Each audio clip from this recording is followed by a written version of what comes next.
한 나라를 살리기 위해 스스로 악인이 되기로 선택한 사람이 있다면 그를 우리는 어떻게 기억해야 할까요? 이방원. 이 이름을 들었을 때 여러분의 머릿속에는 어떤 장면이 떠오르나요? 아마도 피로 얼룩진 왕자의 난일 겁니다. 형제를 죽이고 공신을 숙청하고 냉혹하게 권력을 움켜쥔 잔인한 군주의 모습일 겁니다. 그런데 말입니다. 만약 이방원이 그렇게 하지 않았다면 조선은 과연 500년을 버틸 수 있었을까요? 이방원은 정말 잔인했을까요? 아니면 아무도 맡고 싶지 않았던 역할을 혼자 떠안은 사람이었을까요? 오늘 이 이야기는 이방원을 미화하지도 단죄하지도 않습니다. 다만 그가 왜 그런 선택을 할 수밖에 없었는지를 끝까지 따라가 보려 합니다. 역사는 항상 승자의 기록이라고 하지만 때로는 가장 어려운 선택을 한 사람에게 가장 냉정합니다. 이방원이 바로 그런 사람이었습니다. 그럼 지금부터 600년 전 그 선택의 현장으로 함께 가보시겠습니다. 이방원 하면 무엇이 떠오르시나요? 대부분의 사람들은 이렇게 대답합니다. 왕자의 난을 일으킨 사람, 형제를 죽인 냉혹한 권력자, 조선 초기의 피해 군주. 실제로 역사 교과서에서도 드라마에서도 이방원은 늘 이런 식으로 그려집니다. 권력욕에 눈이 먼 인물. 목적을 위해서라면 수단과 방법을 가리지 않는 냉혈한. 하지만 여기서 한 가지 이상한 점이 있습니다. 우리는 이방원의 행동은 기억하지만 그 이유는 거의 생각하지 않는다는 겁니다. 왜 그는 형제를 제거해야 했을까요? 왜 공신들을 숙청해야 했을까요? 왜 그토록 권력을 집중시켜야 했을까요? 이런 질문 없이 우리는 그저 결과만 보고 판단합니다. 잔인한 사람, 권력에 미친 사람이라고요. 하지만 생각해 보십시오. 여러분이 조직에서, 가정에서 누군가의 오해를 받은 적이 있으신가요? 저 사람은 왜 저렇게 할까라는 비난을 들었던 적이 있으신가요? 그때 여러분은 속으로 이렇게 생각하지 않으셨나요? 내가 왜 이렇게 하는지 그 상황을 알면 이해할 텐데. 이방원도 마찬가지였습니다.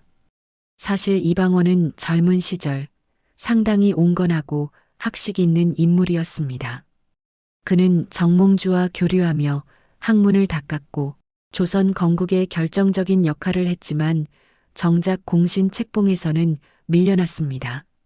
아버지 이성계는 막내 아들 이방석을 후계자로 삼았고 이방원은 철저히 배제되었습니다. 이것이 바로 시작이었습니다. 이방원이라는 인물을 제대로 이해하려면 우리는 이 질문부터 시작해야 합니다. 그 행동은 성격이었을까? 아니면 상황이었을까? 사람은 종종 결과만으로 평가받습니다. 과정은 설명할 기회조차 주어지지 않는 경우가 많습니다. 특히 리더의 자리에 있는 사람일수록 더 그렇습니다. 이방원은 바로 그런 자리에 있었던 사람입니다. 그가 저지른 일들은 분명 피로 얼룩져 있습니다. 그 사실을 부정할 수는 없습니다. 하지만 그 피 뒤에 무엇이 있었는지, 그가 무엇을 보았고 무엇을 두려워했는지는 우리는 잘 알지 못합니다. 역사는 승자의 기록이라지만 때로는 가장 힘든 결정을 내린 사람에게 가장 가혹합니다. 이제부터 우리는 그 결정의 배경으로 들어가 볼 것입니다. 이방원이 본 세상, 그가 직면한 현실, 그리고 그가 선택할 수밖에 없었던 이유를 말입니다. 1392년 조선이 건국되었습니다. 고려 왕조가 무너지고 새로운 나라가 세워졌습니다. 역사책에는 이렇게 한 줄로 정리되어 있습니다. 마치 아주 깔끔하게 질서정연하게 새 나라가 시작된 것처럼요. 하지만 현실은 전혀 달랐습니다. 조선 건국 직후의 상황은 혼란 그 자체였습니다. 새 나라가 세워지긴 했지만 나라를 제대로 운영할 시스템은 전혀 갖춰지지 않은 상태였습니다. 가장 큰 문제는 무엇이었을까요? 바로 공신 정치였습니다. 조선을 건국하는 데 공을 세운 사람들, 그들을 공신이라고 부릅니다. 정도전, 조준, 남은 같은 인물들이죠. 이들은 나라를 세우는데 결정적인 역할을 했고 그 대가로 막대한 권력과 토지를 받았습니다. 문제는 여기서부터였습니다. 이들 공신들은 각자 사병을 거느리고 있었습니다. 사병이란 국가의 군대가 아닌 개인의 군대를 말합니다. 상상해 보십시오. 한 나라 안에 왕의 군대가 아닌 신하 개개인의 군대들이 존재하는 상황을요. 정도전 같은 경우 그가 거느린 사병의 규모는 왕실의 군대와 맞먹을 정도였습니다. 다른 공신들도 마찬가지였습니다. 각자가 자기만의 군사력을 보유하고 있었던 겁니다. 이게 무엇을 의미할까요? 왕이 있어도 왕의 명령이 제대로 통하지 않는다는 뜻입니다. 더 심각한 문제는 토지였습니다. 공신들은 광대한 농토를 소유하고 있었고 그 토지에서 나오는 세금은 국가가 아닌 개인의 주머니로 들어갔습니다. 나라의 재정은 제대로 확보되지 않았고 오히려 개인들이 더 부유해지는 상황이었습니다. 여기서 잠깐 이런 상황을 오늘날에 비유해 볼까요? 만약 어떤 회사의 CEO가 있는데 각 부서장들이 자기만의 예산과 인력을 독자적으로 운영하고 CEO의 지시를 들을지 말지를 자기들 마음대로 결정한다면 어떻게 될까요? 그 회사가 제대로 굴러갈까요? 조선 초기가 바로 그런 상태였습니다. 왕은 있었지만 왕권은 약했습니다. 신하들은 강했지만 국가는 약했습니다. 겉으로는 하나의 나라처럼 보였지만 속으로는 각자 도생하는 세력들의 집합체에 불과했습니다. 정도전은 재상 중심제를 주장했습니다. 쉽게 말해 왕은 상징적인 존재로 두고 실제 권력은 재상들, 즉 공신들이 나눠 가지자는 것이었습니다. 왕권을 약하게 만들고 신권을 강하게 만들자는 주장이었죠. 이성계는 이런 상황에서 어떻게 했을까요? 사실 이성계는 이미 늙었고 건강도 좋지 않았습니다. 그는 실권을 정도전과 다른 공신들에게 상당 부분 넘겨둔 상태였습니다.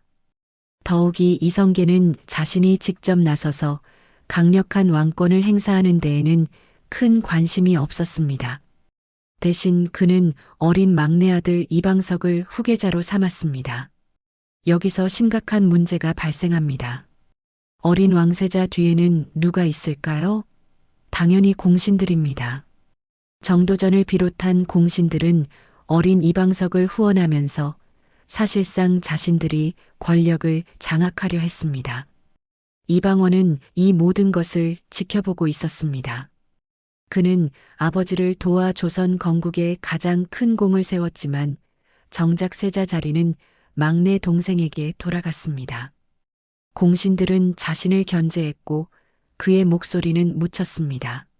하지만 더 중요한 것은 이방원이 본 것은 단순히 자신의 불이익이 아니었다는 점입니다. 그가 본 것은 무너져가는 구조 자체였습니다. 권력이 분산되어 있고 누구 하나 책임지지 않는 시스템. 왕은 상징일 뿐이고 실제 권력은 여러 사람의 손에 흩어져 있는 상황. 오늘 이 사람, 내일 저 사람이 권력을 휘두르는 불안정한 체제. 이방원은 알고 있었습니다. 이런 나라는 오래가지 못한다는 것을요. 문제는 사람이 아니었습니다. 문제는 시스템이었습니다. 아무리 훌륭한 사람들이 모여도 시스템이 없으면 나라는 흔들립니다. 조선은 이제 막 태어났지만 이미 균열이 시작되고 있었습니다. 이방원은 권력의 중심 가까이에 있었습니다. 그는 방관자가 아니었습니다. 건국 과정에 직접 참여했고 아버지 이성계의 아들로서 공신들과 함께 새 나라를 설계하는 자리에 있었습니다. 하지만 바로 그 자리에서 그는 권력의 가장 추한 민낯을 목격하게 됩니다. 첫 번째로 그가 본 것은 혈연도 믿을 수 없다는 사실이었습니다. 이성계에게는 여러 명의 아들이 있었습니다.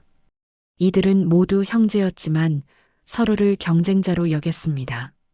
왕위를 둘러싼 암투가 시작되었고 형제들 사이에는 의심과 견제가 싹텄습니다. 특히 이방원은 자신이 배제되는 과정을 직접 경험했습니다. 건국에 가장 큰 공을 세웠음에도 불구하고 세자 자리는 막내 이방석에게 돌아갔습니다. 이것은 단순히 개인적인 서운함이 아니었습니다. 이것은 능력과 공로가 아닌 다른 요인들이 권력 승계를 좌우한다는 것을 보여주는 사건이었습니다. 형제도 믿을 수 없었습니다. 아버지의 선택도 예측할 수 없었습니다. 두 번째로 그가 본 것은 공신들의 욕망이었습니다. 정도전을 비롯한 공신들은 표면적으로는 나라를 위한다고 말했습니다. 하지만 그들의 행동을 보면 실제로는 자신들의 권력을 확대하는 데 열중하고 있었습니다. 정도전은 재상 중심제를 주장하면서 실제로는 자신이 권력의 중심이 되려고 했습니다. 그는 왕권을 약화시키고 공신들의 권한을 강화하려 했습니다. 겉으로는 나라를 위해서라고 말했지만 속으로는 우리를 위해서였습니다. 다른 공신들도 마찬가지였습니다. 각자 사병을 거느리고 토지를 확보하고 자신의 영향력을 키우는데 몰두했습니다. 국가의 이익보다는 개인의 이익이 우선이었습니다. 이방원은 이런 모습을 보며 깨달았습니다. 선의의 기대는 정치는 오래가지 못한다는 것을요. 사람을 믿는다는 것은 아름다운 말입니다. 하지만 권력 앞에서 사람은 변합니다. 아무리 훌륭했던 사람도 권력을 쥐는 순간 달라질 수 있습니다. 세 번째로 그가 본 것은 신하들의 배신이었습니다. 고려 말 이성계와 함께했던 많은 신하들이 있었습니다. 하지만 조선이 건국되고 권력 구도가 바뀌자 많은 사람들이 돌아섰습니다. 어제의 동지가 오늘의 적이 되는 것은 순식간이었습니다. 정몽주도 그랬습니다. 그는 이성계의 오랜 동료였지만 결국 조선 건국을 반대하며 이성계와 대립했습니다. 그리고 그 결말은 선주교에서의 죽음이었습니다. 이방원은 그 현장에도 관련되어 있었습니다. 이런 경험들이 이방원에게 무엇을 가르쳤을까요? 권력이라는 것은 인간관계로 유지되지 않는다는 것입니다. 의리도 혈연도 과거의 공로도 권력 앞에서는 쉽게 무너진다는 것입니다. 이방원은 차가운 현실주의자가 되어갔습니다. 이것은 그의 성격 때문이 아니었습니다. 그가 본 현실이 그를 그렇게 만든 것이었습니다. 여러분도 이런 경험이 있으실 겁니다. 조직에서 사람을 믿고 일을 맡겼는데 배신당한 적이 있으신가요?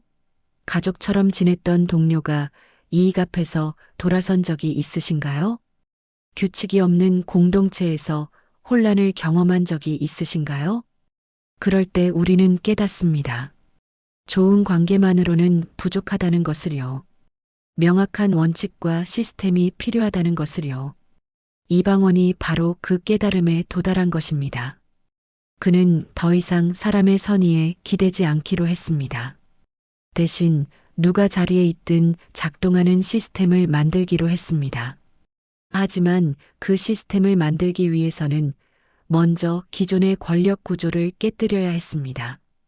그리고 그것은 피를 부를 수밖에 없는 선택이었습니다. 이방원 앞에는 여러 가지 선택지가 있었습니다. 첫 번째 선택지는 공신들과 권력을 나누는 것이었습니다. 정도전이 주장했던 재상 중심제를 받아들이고 왕은 상징적인 존재로 남으며 실제 통치는 공신들과 함께하는 것이죠. 이렇게 하면 피를 흘리지 않아도 됩니다. 갈등도 줄일 수 있습니다. 모두가 어느 정도 만족하는 타협안이 될 수도 있습니다. 하지만 이방원은 이미 알고 있었습니다. 이런 체제는 작동하지 않는다는 것을요. 권력이 여러 사람에게 분산되면 책임도 분산됩니다. 누구도 최종 결정을 내리지 못하고 서로 눈치만 보게 됩니다. 중요한 결정이 필요한 순간에 의견은 분열되고 행동은 지체됩니다. 더욱이 공신들은 이미 자신들의 사병과 토지를 가지고 있었습니다. 이들과 권력을 나눈다는 것은 사실상 국가의 통제력을 포기하는 것과 같았습니다. 두 번째 선택지는 가족에게 맡기는 것이었습니다. 이성계가 선택한 방식이 바로 이것이었습니다. 어린 이방석을 세자로 삼고 왕실 내에서 권력을 승계하는 것이죠. 하지만 이것도 문제가 있었습니다. 어린 세자는 스스로 권력을 행사할 수 없습니다. 결국 그 뒤에 있는 누군가가 실권을 쥐게 됩니다. 조선 초기에는 정도전 같은 공신들이 그 자리를 노리고 있었습니다.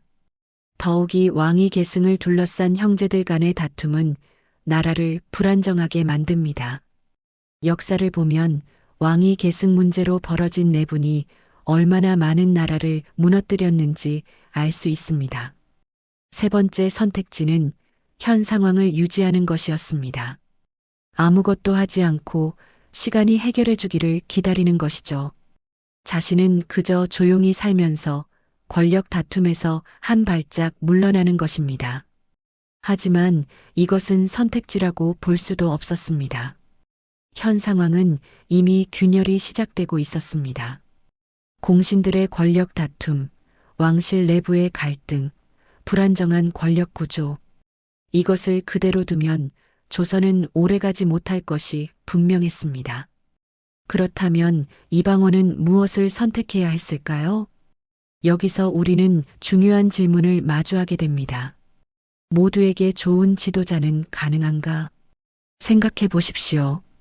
좋은 지도자란 무엇일까요? 모두에게 친절하고 아무도 해치지 않고 갈등을 피하고 타협을 찾는 사람일까요? 그런데 만약 그렇게 하면 조직이 무너진다면 어떻게 해야 할까요? 만약 결단을 내리지 않으면 더 큰 피해가 생긴다면 어떻게 해야 할까요?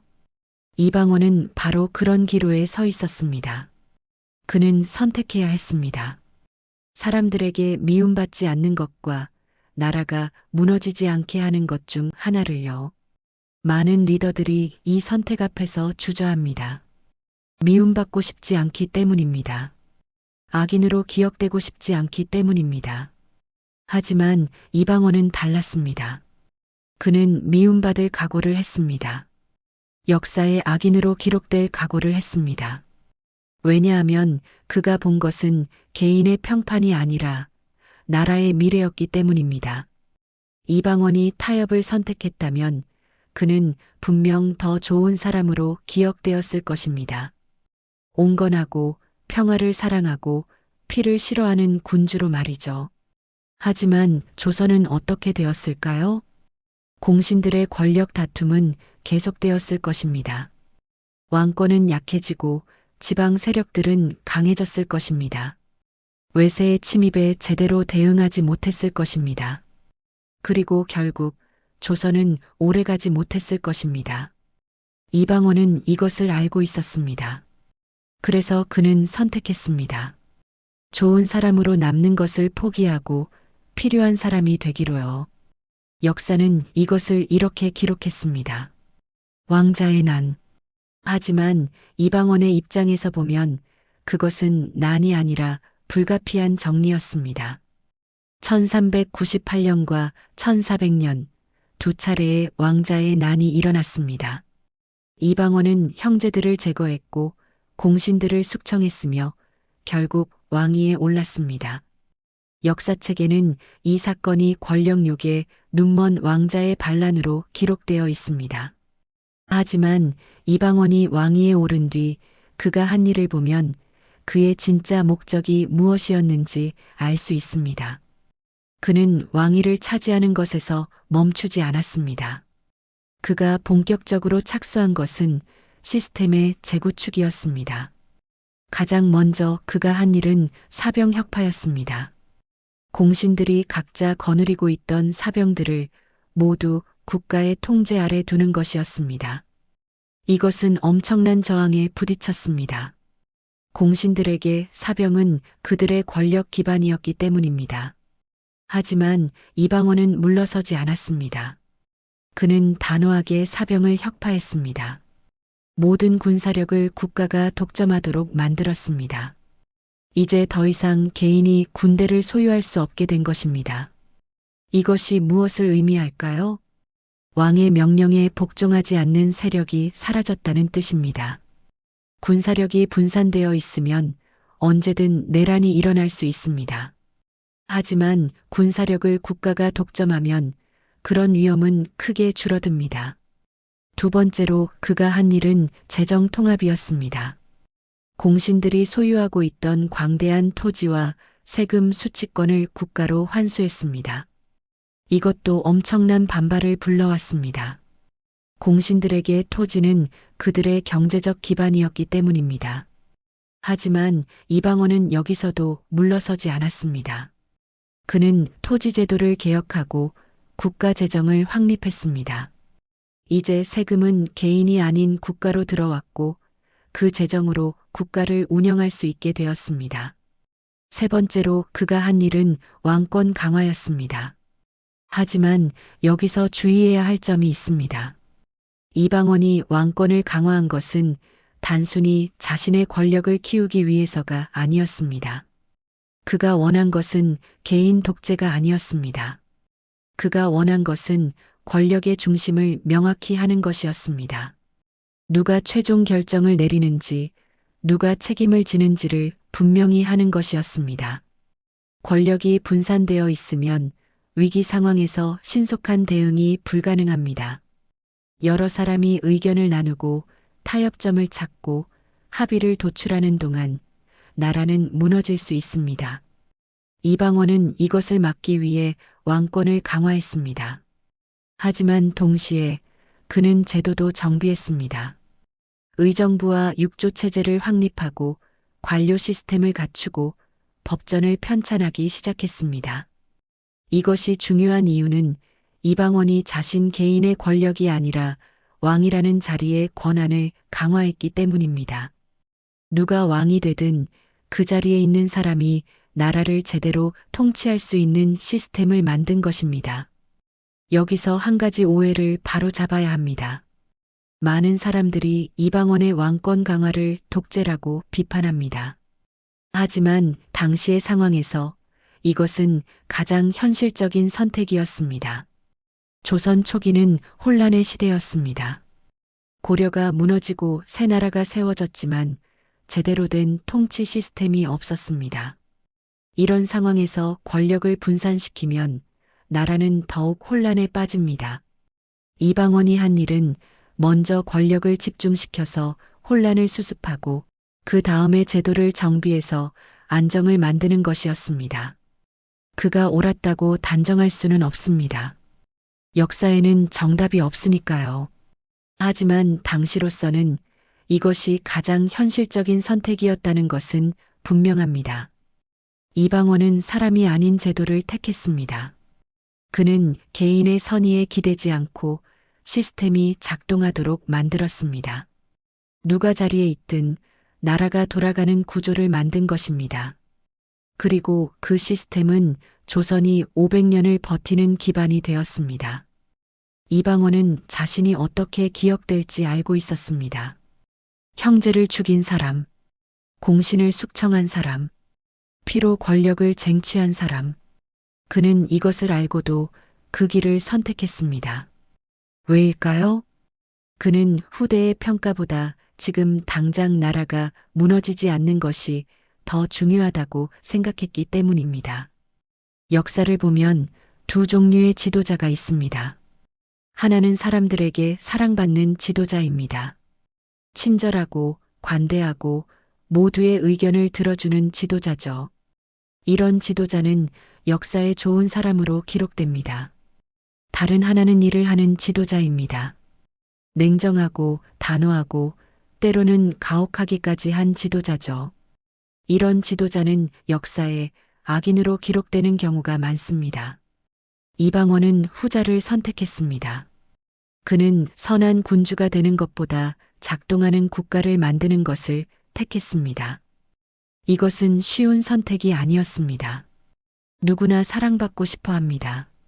누구나 좋은 평가를 받고 싶어 합니다.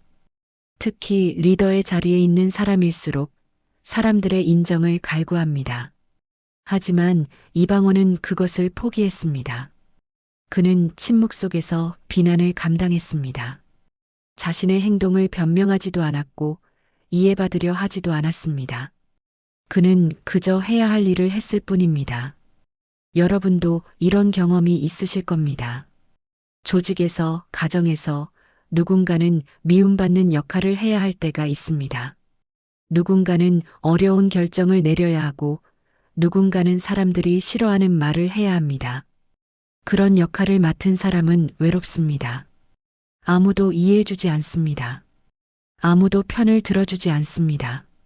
모든 비난은 그 사람에게 쏟아집니다. 하지만 그 역할을 누군가는 해야 합니다. 그 일을 하지 않으면 조직은 무너지고 가정은 흔들립니다. 이방원이 바로 그런 자리에 있었던 사람입니다. 그는 미움받아야 할 일을 했습니다. 누군가는 해야 하지만 아무도 하고 싶지 않은 일을요. 조선 초기의 공신들은 모두 자신의 이익을 챙기고 있었습니다. 왕실 내부는 권력 다툼으로 분열되어 있었습니다. 누구도 나서서 이 혼란을 정리하려 하지 않았습니다.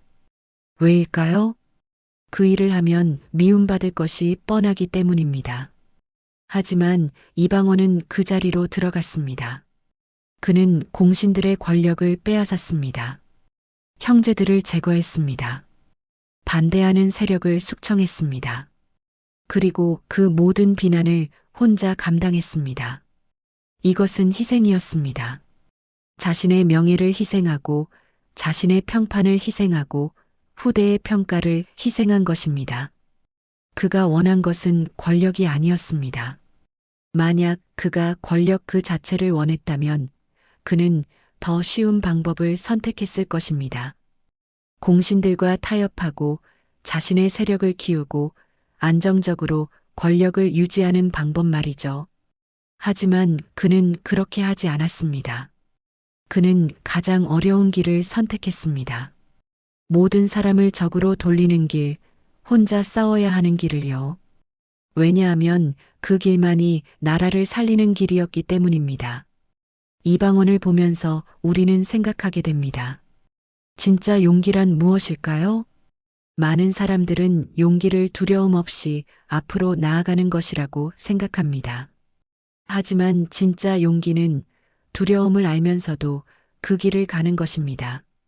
이방원은 자신이 어떻게 기억될지 알고 있었습니다. 하지만 그는 그 길을 갔습니다. 그것이 진짜 용기입니다. 역사는 그를 냉혹한 권력자로 기록했습니다. 하지만 그 냉혹함 뒤에는 나라를 지키려는 의지가 있었습니다. 이방원은 영웅이 아니었습니다. 하지만 그는 필요한 사람이었습니다. 이제 우리는 하나의 가정을 해볼 수 있습니다. 만약 이방원이 없었다면 조선은 어떻게 되었을까요? 물론 이것은 가정일 뿐입니다. 역사에 가정은 없다고들 하죠. 하지만 이런 질문을 통해 우리는 이방원의 선택이 가진 의미를 더 깊이 이해할 수 있습니다. 첫 번째 시나리오를 생각해 봅시다. 만약 이방원이 왕자의 난을 일으키지 않았다면 어떻게 되었을까요? 어린 이방석이 왕위에 올랐을 것입니다. 그리고 그 뒤에서는 정도전을 비롯한 공신들이 실권을 쥐었을 것입니다. 재상 중심제가 확립되고 왕은 상징적인 존재로 남았을 것입니다. 실제 권력은 공신들이 나눠 가졌겠죠. 그렇다면 어떤 일이 벌어졌을까요? 역사를 보면 답이 있습니다. 권력이 분산된 나라는 오래가지 못합니다. 공신들은 서로 권력을 놓고 다퉜을 것입니다. 정도전 이후에 누가 권력을 잡을 것인가를 두고 내분이 일어났을 것입니다. 각 공신 가문은 자신들의 세력을 키우기 위해 경쟁했을 것입니다. 사병은 그대로 유지되었을 것이고 결국 무력 충돌이 발생했을 가능성이 큽니다. 더욱 심각한 것은 외세의 위협입니다. 조선 초기는 북쪽으로는 여진족, 남쪽으로는 왜구의 침입이 잦았던 시기입니다. 명나라와의 외교 관계도 불안정했습니다. 이런 상황에서 내부가 분열되어 있으면 어떻게 될까요? 외적의 침입에 제대로 대응할 수 없습니다. 신속한 의사결정이 불가능하고 군사력은 분산되어 있고 재정은 확보되지 않았으니까요. 조선은 건국 100년을 넘기지 못했을 수도 있습니다. 두 번째 시나리오를 생각해 봅시다.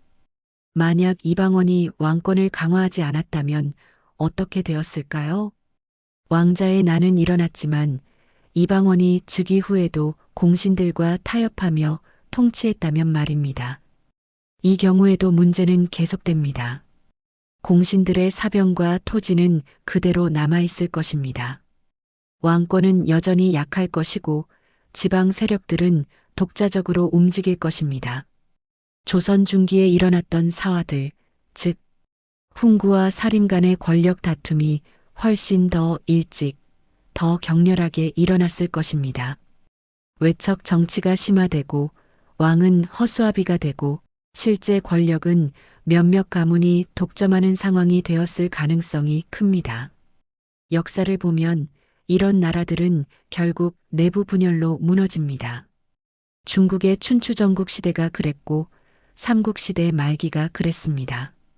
권력이 분산되고 중앙의 통제력이 약해지면 나라는 쪼개집니다. 세 번째 시나리오를 생각해 봅시다. 만약 이방원이 더 가혹하게 숙청했다면 어떻게 되었을까요?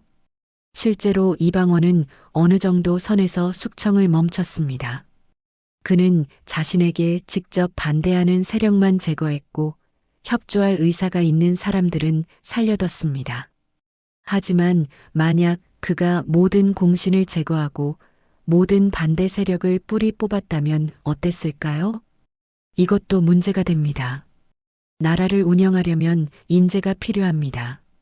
모든 공신을 제거하면 나라를 이끌어갈 사람이 없어집니다. 이방원은 이것을 알고 있었습니다. 그래서 그는 필요한 만큼만 숙청했습니다. 시스템을 위협하는 세력은 제거했지만 나라를 운영할 인재는 남겨뒀습니다. 이것이 바로 이방원의 현실주의였습니다. 그는 이상주의자가 아니었습니다. 완벽한 나라를 만들려 하지 않았습니다. 다만 작동하는 나라를 만들려고 했을 뿐입니다. 물론 이 모든 시나리오는 가정일 뿐입니다. 역사는 실제로 일어난 일만 기록하니까요. 일어나지 않은 일은 누구도 확실히 알 수 없습니다.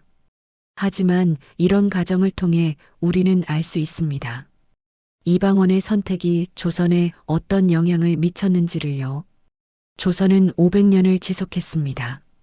이것은 세계사적으로도 드문 일입니다.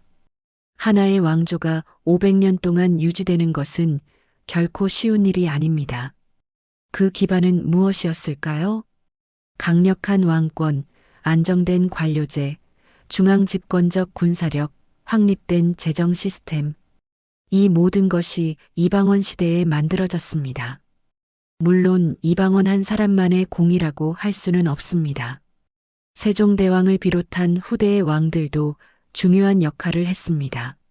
하지만 기초를 닦은 사람은 이방원이었습니다. 그가 만든 시스템 위에서 조선은 꽃을 피울 수 있었습니다. 이방원이 없었다면 세종의 한글 창제도 조선의 찬란한 문화도 없었을지 모릅니다. 왜냐하면 나라 자체가 무너졌을 테니까요. 이제 마지막 질문입니다. 우리는 이방원을 어떻게 기억해야 할까요? 영웅으로 기억해야 할까요? 아니면 악인으로 기억해야 할까요? 사실 이것은 잘못된 질문일 수도 있습니다. 역사 속의 인물을 영웅과 악인으로 나누는 것은 너무 단순한 접근입니다. 사람은 그렇게 흑백으로 나눌 수 있는 존재가 아니니까요.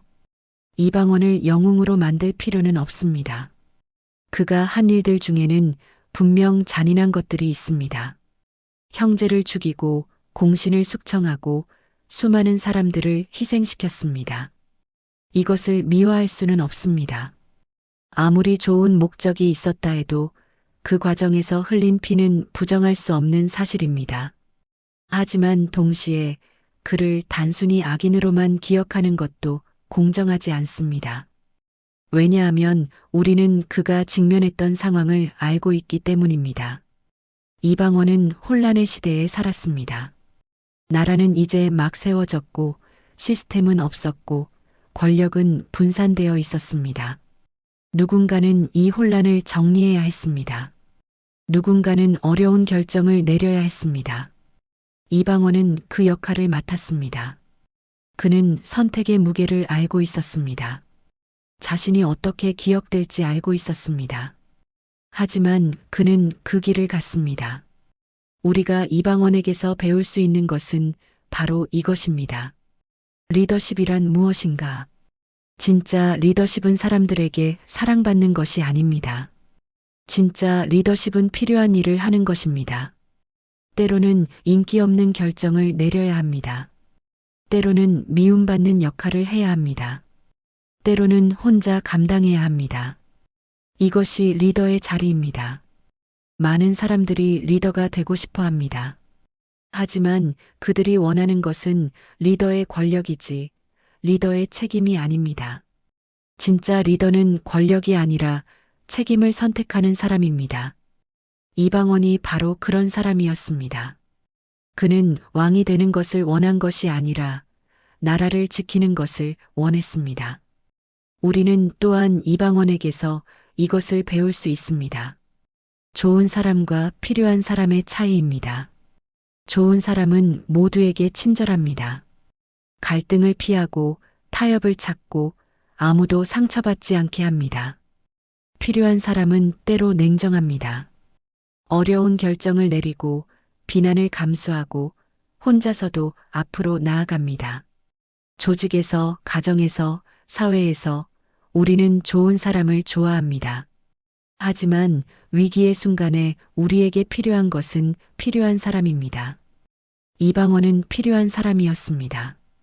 그는 조선이라는 나라가 살아남기 위해 필요한 일을 했습니다. 그 과정에서 그는 많은 것을 희생했습니다. 자신의 명예를, 자신의 평판을, 후대의 평가를 희생했습니다. 하지만 그 희생 덕분에 조선은 500년을 버텼습니다. 세종의 한글, 이순신의 승리, 조선의 문화. 이 모든 것이 이방원이 만든 기반 위에서 가능했습니다. 이것이 역설입니다. 가장 비난받는 사람이 가장 큰 기여를 했을 수 있다는 것. 가장 미움받는 선택이 가장 필요한 선택이었을 수 있다는 것. 우리는 이방원을 존경할 필요는 없습니다. 하지만 이해할 필요는 있습니다. 그가 왜 그런 선택을 했는지, 그 선택이 어떤 의미를 가졌는지를요. 역사를 공부하는 이유가 바로 이것입니다. 과거의 사람들을 판단하기 위해서가 아니라 그들의 선택을 통해 우리 자신을 돌아보기 위해서입니다. 만약 여러분이 이방원의 자리에 있었다면 어떻게 했을까요? 모두에게 좋은 사람으로 남고 싶었을까요? 아니면 미움받더라도 필요한 일을 했을까요? 쉬운 길을 선택했을까요? 아니면 어려운 길을 걸었을까요? 이것은 단순히 역사 속 질문이 아닙니다. 우리가 살아가면서 계속 마주하는 질문입니다. 조직에서, 가정에서, 사회에서 우리는 끊임없이 선택해야 합니다. 인기 있는 결정과 옳은 결정 사이에서, 편한 길과 필요한 길 사이에서 이방원의 이야기는 바로 이런 선택에 관한 이야기입니다. 이방원은 존경받기 위해 통치하지 않았습니다. 나라가 무너지지 않게 하기 위해 자신을 희생했을 뿐입니다. 그는 영웅이 되고 싶어 하지 않았습니다. 그저 조선이 살아남기를 원했을 뿐입니다. 역사는 언제나 가장 어려운 선택을 한 사람에게 가장 냉정합니다. 이방원은 피의 군주로 기억됩니다. 냉혹한 권력자로 기록됩니다. 하지만 그 피 뒤에는 나라를 지키려는 의지가 있었습니다. 그 냉혹함 뒤에는 더 큰 책임감이 있었습니다. 우리는 이것을 기억해야 합니다. 역사 속의 인물을 평가할 때 결과만 보지 말고 과정도 봐야 한다는 것을, 행동만 보지 말고 상황도 봐야 한다는 것을, 그리고 우리 자신의 삶에서도 이것을 기억해야 합니다. 때로는 미움받는 선택이 필요하다는 것을, 때로는 혼자 감당해야 하는 순간이 온다는 것을, 그리고 그런 선택을 한 사람을 우리는 조금 더 이해해야 한다는 것을. 이방원은 완벽한 사람이 아니었습니다. 그는 실수도 했고 잘못된 판단도 했을 것입니다. 하지만 그는 자신이 할 수 있는 최선을 다했습니다. 가장 어려운 시기에 가장 어려운 자리에서 가장 어려운 선택을 한 사람. 그것이 이방원입니다. 600년이 지난 지금 우리는 그를 다시 돌아봅니다. 그의 선택이 옳았는지는 여전히 논쟁거리입니다. 하지만 그 선택이 가진 무게는 우리가 인정해야 합니다. 어떤 사람은 역사에 이름을 남기기 위해 살아갑니다. 어떤 사람은 역사가 이어지도록 하기 위해 살아갑니다. 이방원은 후자였습니다. 그는 자신의 이름이 어떻게 기억될지 신경 쓰지 않았습니다. 다만 조선이라는 이름이 계속되기를 바랐을 뿐입니다. 그리고 그 바람은 이루어졌습니다. 조선은 500년을 이어갔습니다. 오늘날 우리가 한국인으로서 가진 정체성, 문화, 역사, 그 많은 것들이 조선이라는 나라를 통해 만들어졌습니다. 그리고 그 조선의 기초를 놓은 사람이 이방원이었습니다. 우리는 그에게 감사할 필요는 없습니다. 하지만 그를 이해할 필요는 있습니다. 그가 살았던 시대를, 그가 직면했던 선택을, 그가 감당했던 무게를. 역사는 단순하지 않습니다.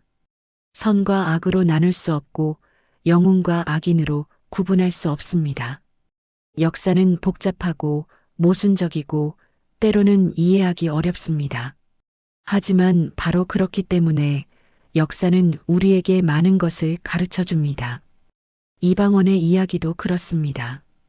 그의 삶은 단순한 권력 투쟁의 기록이 아닙니다. 그것은 선택에 관한 이야기입니다. 책임에 관한 이야기입니다. 희생에 관한 이야기입니다. 그리고 그 이야기는 600년이 지난 지금도 여전히 우리에게 울림을 줍니다. 왜냐하면 우리도 여전히 선택하며 살아가기 때문입니다. 우리도 여전히 책임을 져야 하기 때문입니다.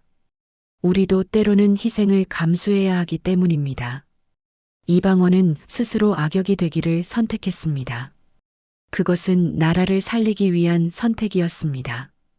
우리는 그 선택의 옳고 그름을 판단할 수 없습니다. 하지만 그 선택의 무게만큼은 우리가 기억해야 합니다. 역사 속에서 그리고 우리의 삶 속에서 가장 어려운 선택을 한 사람들을 위하여.